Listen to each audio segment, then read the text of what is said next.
Eh, ¿Qué es lo que ustedes analizan de qué es lo que ocurrió?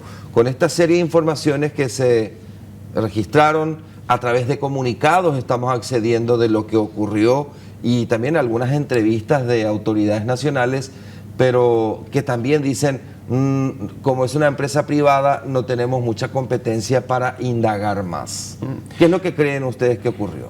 Yo creo que son bastante temas que se mezclan de alguna manera. Por un lado, creo que sobre todas las cosas estamos presenciando un ataque sin precedentes a una infraestructura crítica de alguna manera, con lo cual podríamos decir es una infraestructura como la que Tigo tiene como uno de los mayores proveedores de servicios de internet y servicios varios que hacen a temas digitales como servicios de hosting y otros, ¿verdad? Entonces, eso creo que es un primer reconocimiento importante a tener, que creo que, mirando desde una perspectiva positiva, puede permitir una serie de lecciones o aprender una serie de lecciones por parte de autoridades públicas y privadas a la hora de manejar este tipo de crisis y sobre eso construir una política pública que guíe efectivamente a actores públicos y privados sobre cómo actuar ante este tipo de ataques, ¿verdad? Entonces, sobre ese primer reconocimiento, estamos también presenciando un enfoque a la hora de comunicar esta crisis que es bastante, digamos, difusa y un poco oscura en el sentido de no poner a disposición toda la información que se podría quizá poner para mayor entendimiento sobre cuál es el alcance real del ataque, el alcance de las empresas afectadas por esta situación, pero por sobre todas las cosas también cómo las personas que habitan estas infraestructuras digitales están siendo afectadas, ¿verdad? Estamos hablando de cadenas de farmacia, empresas de electrodomésticos que fungen de alguna manera como casas crediticias y por ende entonces tienen datos personales de carácter crediticio o incluso, como el caso de las farmacias, datos personales sensibles porque estamos hablando de historial de salud o de compra de medicamentos y que es un elemento importante a analizar para entender de alguna manera la complejidad de este ataque, no solamente desde un punto de vista de decir se afectó una infraestructura digital y no se puede acceder a una página web y no se puede acceder a la información de una determinada empresa, sino desde una perspectiva de cómo este tipo de incidentes afecta a las personas. ¿Quiénes están siendo afectados por esto? ¿Quiénes no están pudiendo trabajar? ¿Quiénes no están pudiendo acceder a su información? Me quedo con esto que ya de entrada dijiste, un ataque sin precedentes y que existe difusa y oscura información al respecto.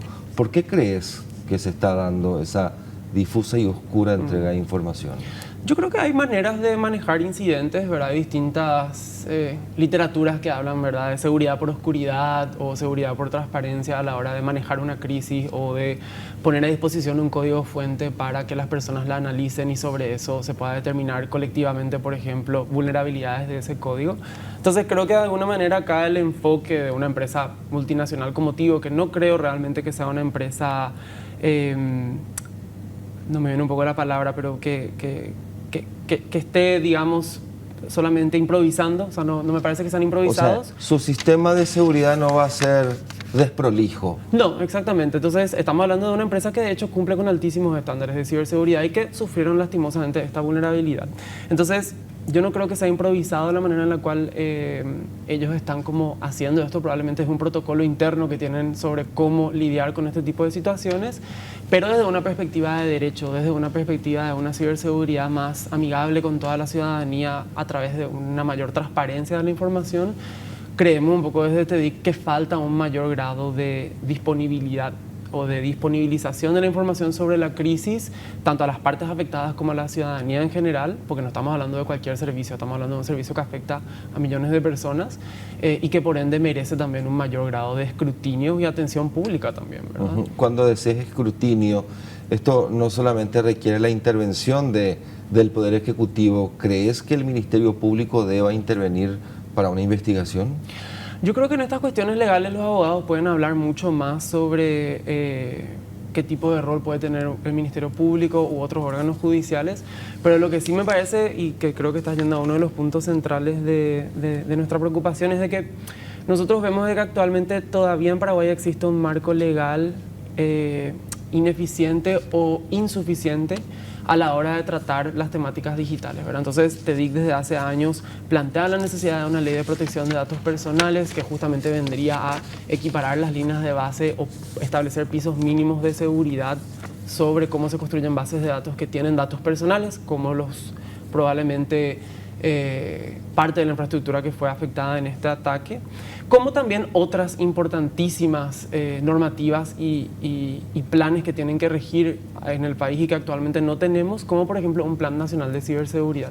Un Plan Nacional de Ciberseguridad básicamente es uno de los elementos principales que un Estado puede tener para lidiar con los desafíos y los riesgos que existen a la hora de implementar tecnologías digitales, ¿verdad? Y que justamente afecta también a actores privados y que justamente plantea un ecosistema de colaboración y de intercambio de información sobre este tipo de amenazas y ataques.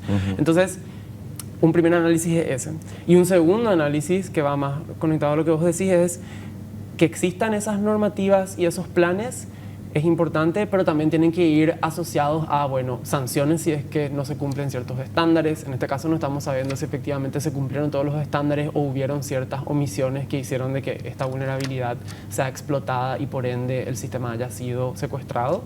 Que exista un marco legal permite revisar los protocolos de seguridad de cada empresa o que éstas tengan que reportar a quién. Y más que un marco legal, en el caso del Plan Nacional de Ciberseguridad, que sería como una normativa vigente, ¿verdad? Permite por lo menos un mayor grado de control sobre el tipo de infraestructura que se despliega y por otra parte el tipo de prácticas que actores públicos y privados tienen que seguir sí o sí, ¿verdad? Y también por sobre todas las cosas se establece un ente rector que entra a mirar qué es lo que está pasando y si es que hay algún tipo de omisión o algún tipo de mala práctica, entra con algún tipo de poder sancionatorio, ¿verdad? Porque podemos tener las leyes más lindas del mundo, pero si no tienen ningún tipo de diente o ningún tipo de sanción ante malas prácticas, entonces probablemente vamos a estar ante este tipo de situaciones. Esta en particular yo creo que es muy delicada porque obviamente estamos hablando de un ataque a un altísimo nivel, ¿verdad? Una empresa que, como digo, todos los expertos hablan de que cumple con altísimos niveles de ciberseguridad establecidos por su propia empresa, ¿verdad? No necesariamente en un proceso más colaborativo donde el Estado también tiene un grado de intervención y de colaboración, ¿verdad? Pero de todas maneras, en una mirada más amplia, ¿verdad? Yo creo que sí, un plan de este tipo puede venir a establecer una línea de base para todos y también, de alguna manera, sancionar aquellos casos que no cumplan o que se compruebe que no cumplieron ciertos pasos para garantizar justamente la ciberseguridad de sus sistemas, ¿verdad? Que hablamos de la confiabilidad, integridad y accesibilidad de la información, ¿verdad?